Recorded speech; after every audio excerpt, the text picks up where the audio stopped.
Bismillahirrahmanirrahim. Assalamualaikum warahmatullahi wabarakatuh. Kami dari kelompok 4 mata kuliah Praktikum Surveillance Epidemiologi ingin mempresentasikan hasil diskusi kami mengenai tugas pada modul 4, tugas aktivitas kelompok 2. Pada kali ini kami akan membawakan materi tentang tahapan penyelidikan KLB Australia di wilayah risiko tinggi dalam menanggulangi pandemi COVID-19.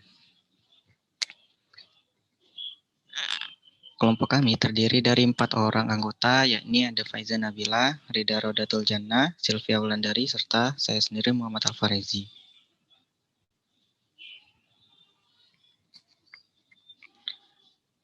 Pertama, ada persiapan manajemen residential care facilities atau perawatan di rumah dalam program pengendalian kejadian luar biasa COVID-19 oleh negara Australia.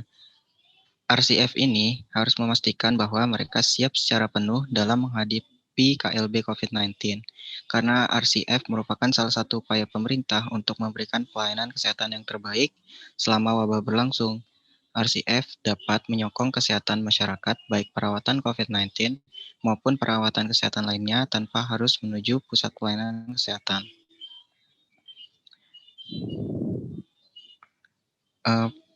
Dalam perencanaannya dan juga pelaksanaannya, di persiapan RCF itu pertama adalah memaksimalkan keahlian dari petugas. Memaksimalkan keahlian dari petugas ini dapat dilakukan dengan melakukan pendidikan bagi petugas. Setiap fasilitas bertanggung jawab untuk memastikan para petugasnya terlatih dan memiliki kompetensi dalam semua aspek manajemen KLB sebelum terjadinya KLB tersebut. Pada dasarnya, para petugas harus mengetahui apa saja tanda dan gejala COVID-19, sehingga akan membantu petugas untuk mengidentifikasi dan menangani kasus potensial dengan cepat dan tanggap.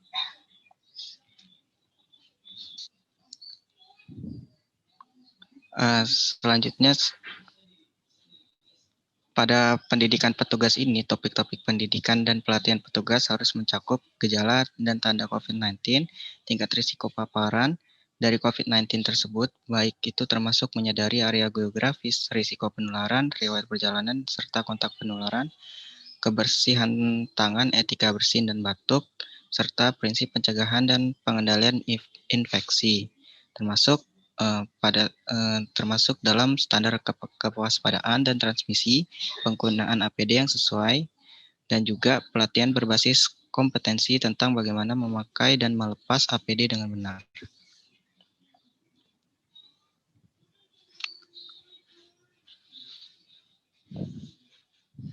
Nah, di sini ada topik pendidikan dan pelatihan petugas. Pertama itu topiknya tentu seperti yang tadi telah dijelaskan, ada gejala dan tanda COVID-19. Jadi petugas ini benar-benar paham mengenai gejala dan tanda dari COVID-19 pada seseorang. Selanjutnya tingkat risiko paparan COVID-19 juga perlu diketahui oleh para petugas, serta kebersihan tangan, etika bersin dan batuk, dan menjaga jarak yang termasuk dalam hygiene pribadi dari petugas tersebut. Prinsip pencegahan dan pengendalian infeksi, apa yang harus dilakukan jika mengalami gejala COVID-19 yang ringan, serta apa yang harus dilakukan jika berhubungan dengan kasus yang diketahui atau dicurigai.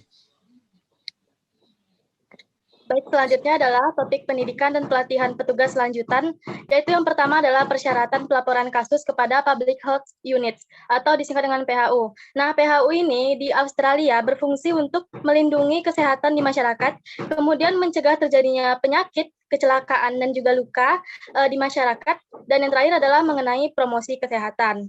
Yang kedua adalah pengelolaan limbah klinis dan non-klinis secara aman, contohnya limbah B3. Di mana kalau COVID-19 ini adalah salah satu jenis infeksi yang sangat menular dan berbahaya, sehingga peralatan infeksius itu tidak boleh digunakan kembali dan harus melalui pengelolaan limbah klinis dan non-klinis yang baik. Kemudian yang ketiga adalah pengolahan lingkungan dan peralatan yang dapat digunakan kembali. Nah, kalau dalam COVID-19 ini, biasanya itu menggunakan peralatan yang sudah terkena infeksi atau peralatan infeksius. Walaupun peralatan ini sudah disterilisasi, tapi tetap tidak boleh digunakan dan harus melalui pengelolaan limbah. Yang keempat yaitu penanganan dan pencucian linen yang aman, Yang kelima yaitu penanganan makanan dan pembersihan peralatan makanan bekas. Dan yang terakhir yaitu pengumpulan dan penanganan respiratory swabs.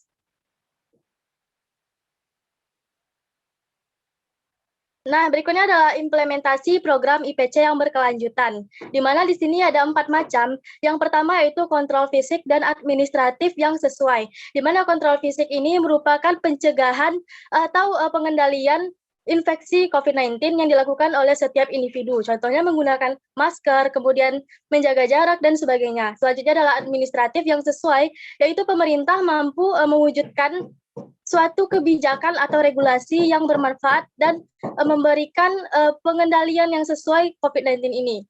Yang kedua yaitu tentunya sumber keuangan yang memadai. Dengan adanya perencanaan ini harus didukung dengan sumber dana yang sesuai. Yang ketiga adalah dukungan para ahli atau profesional atau spesialis yang berbakat atau memiliki ahli di bidangnya. Yang keempat adalah pendidikan dan pelatihan petugas lanjutan. Selanjutnya adalah tahapan penyelidikan kejadian luar biasa atau KLB Australia di wilayah yang berisiko tinggi dalam menanggulangi pandemi COVID-19. Baik, saya akan menjelaskan yang pertama. Jadi tahapan KLB ini terdapat 11 poin. Dan saya akan menjelaskan yang pertama yaitu menetapkan latar. Nah, investigasi dalam peraturan ini berbeda karena rentang kontak yang lebih luas perlu dipertimbangkan secara serius. Nah, latar wilayah risiko ini didefinisikan sebagai latar wilayah di mana ada buku risiko penyebaran cepat dan rantai infeksi yang berkelanjutan, termasuk tetapi tidak terbatas pada tempat di mana orang tinggal dalam kelompok. Nah, misalnya latar tempat tinggal, kemudian seperti fasilitas perawatan para lansia, akomodasi penyandang cacat berkumpul, kemudian pemukiman kelompok hunian militer, sekolah berasrama, rumah kos, tempat penampungan tunawisma, fasilitas pemasyarakatan, kemudian lokasi industri terpencil dengan akomodasi pekerja migran, dan komunitas terpencil lainnya. Nah, latar tempat kerja di mana wabah sebelumnya telah menunjukkan adanya amplifikasi skala besar. Nah, contohnya adalah rumah potong hewan. Dan yang harus kita pertimbangkan, apakah latar yang kita tentukan ini lebih kecil sudah sesuai gitu. Nah, pengalaman wabah di Australia menunjukkan bahwa pada tahap awal, definisi luas dari latar harus digunakan. Bahkan jika memungkinkan, definisi ini dapat kita perkecil nantinya setelah investigasi dan atau pengujian lebih lanjut. Nah, penentuan bagaimana mendefinisikan parameter harus mempertimbangkan setiap pergerakan staf atau penduduk ke daerah lain, contohnya bangsal atau blok lainnya, dan juga potensi penyebaran kasus komunitas yang lebih luas, misalnya satu blok penjara atau satu unit di pangkalan militer. Dan juga yang kedua, contohnya adalah asrama di sekolah berasrama yang terpisah jauh dari yang lain, contohnya jauh dari pusat pelayanan kesehatan. Selanjutnya akan dijelaskan oleh rekan saya. Nah, baiklah, tahap dari penyelidikan wabah yang kedua yaitu konfirmasi dan menyatakan wabah COVID-19, di mana wabah diumumkan untuk satu kasus COVID-19 yang dikonfirmasi di penduduk, anggota staf, atau yang sering hadir di setting atau latar lingkungan. Alasannya karena sebagai wabah adalah untuk merangsang secara lebih luas investigasi daripada apa yang mungkin terjadi melalui kasus rutin dan tindak lanjut kontak. Nah, yang harus diperhatikan yaitu wabah tidak diumumkan jika kasus tunggal adalah pengunjung yang jarang, di mana penentuannya itu berdasarkan frekuensi kunjungan, waktu yang dihabiskan di setting atau latar lingkungan, dan jumlah kontak di dalam latar atau lingkungan. Tahap yang ketiga yaitu identifikasi mereka yang paling berisiko terkena penyakit parah. Identifikasi ini menggunakan saran untuk orang berisiko COVID-19 yang ditetapkan oleh Departemen Kesehatan Pemerintahan Australia, di mana dilakukan dengan mengidentifikasi dan mencatat orang-orang yang berisiko tinggi terkena penyakit parah. Jika memungkinkan, mereka harus segera dikarantina karena dapat menyebabkan penyakit yang lebih parah. Nah, ketika kasus indeks COVID-19 teridentifikasi, yang mana kemungkinan besar itu tertular di dalam suatu lingkungan, maka kemungkinan besar sudah ada rantai transmisi lain dalam latar tersebut. Maka harus diatur pengujian diagnostik untuk COVID-19 bagi semua anggota latar. Nah, pengujian secara luas akan membantu mengidentifikasi mereka yang mungkin menyebarkan virus. Jika tersedia, pertimbangkan tes serologis tambahan. Dan jika ada anggota lain dalam latar atau setting menunjukkan gejala, uji individu ini dapat dilakukan juga untuk patogen pernapasan lainnya seperti influenza serta COVID-19. Tahap yang keempat yaitu pastikan bahwa manajer fasilitas tersebut telah memberitahu semua staf, penghuni, atau pengunjung bahwa kasus COVID-19 telah terjadi di tempat tersebut. Nah, pesan yang disampaikan itu harus jelas bahwa hanya ada satu kasus jika ada, terus harus tetap berhati-hati, dan semua anggota setting atau latar itu sedang diuji apakah positif atau negatif terhadap COVID-19. Fasilitas tersebut perlu mengambil peran kepemimpinan yang kuat dan dukungan dari staf unit pelayanan kesehatan.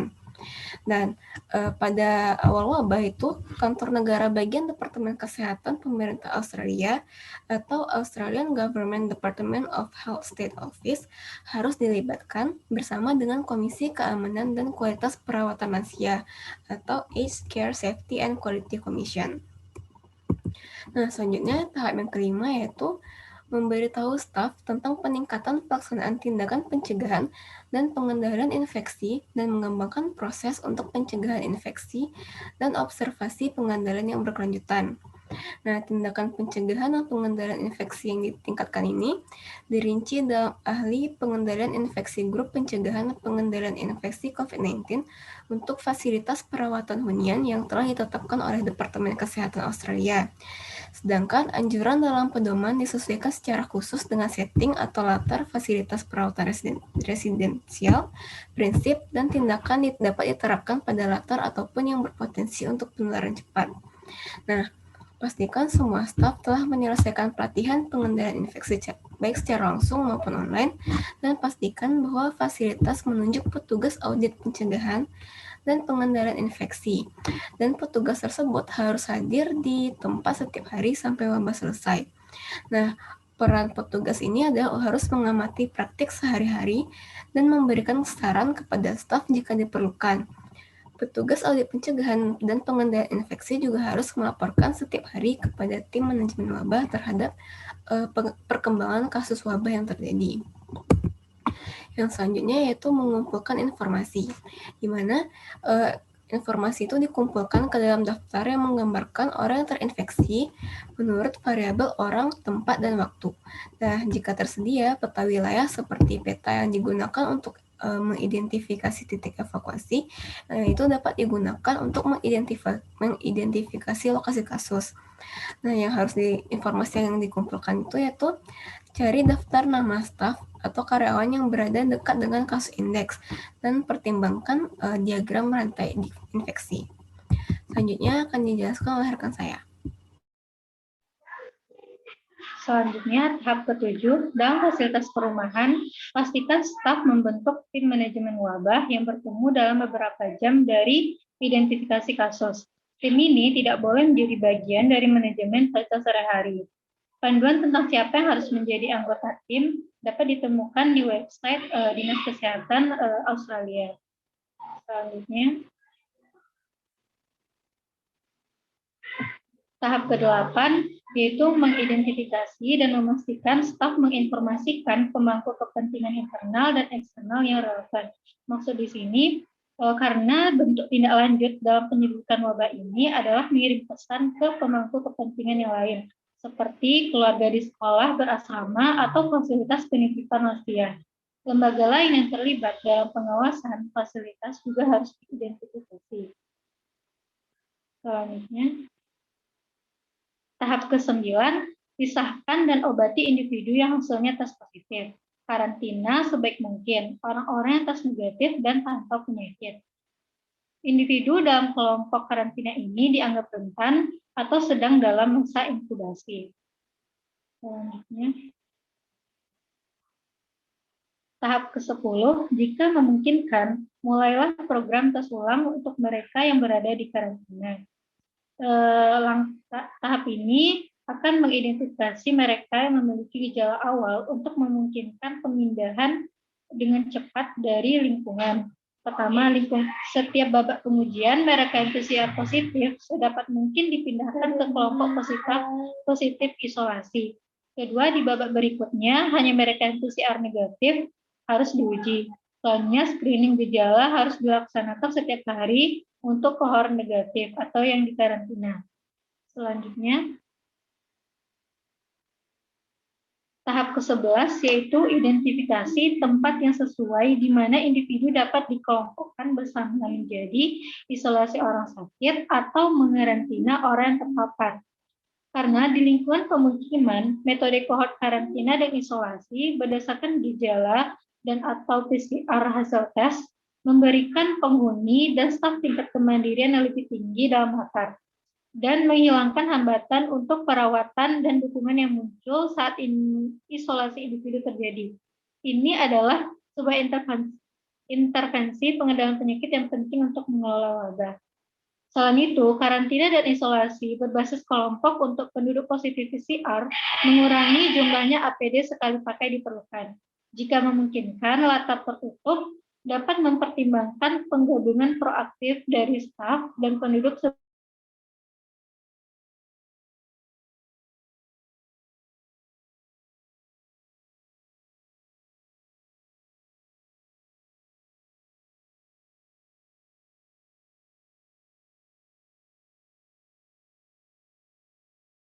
kelompok yang berada di karantina. Selanjutnya, staf harus di-screening secara teratur untuk gejala sebagai tambahan untuk berpartisipasi dalam seluruh pengujian di latar lingkungan. Saya kembalikan kepada moderator. Baik, sekian. Mungkin ini tambahan, ada beberapa referensi dari kami. Pertama ada dari Communicable Disease Network Australia 2020, serta ada juga dari Communicable Disease Network Australia 2020 mengenai Coronavirus Disease 2019, yang mana asalnya itu dari Australian Government Department of Health, dari Kementerian Kesehatan Australia. Mungkin itu sekian presentasi hasil diskusi kami mengenai penyelidikan kejadian luar biasa pandemi COVID-19 di Australia, yang mana telah dijelaskan mulai dari tahap awal hingga tahap akhirnya. Semoga dapat bermanfaat bagi kita semua. Mungkin demikian yang dapat kami sampaikan. Wabillahi taufiq wal hidayah. Wassalamualaikum warahmatullahi wabarakatuh.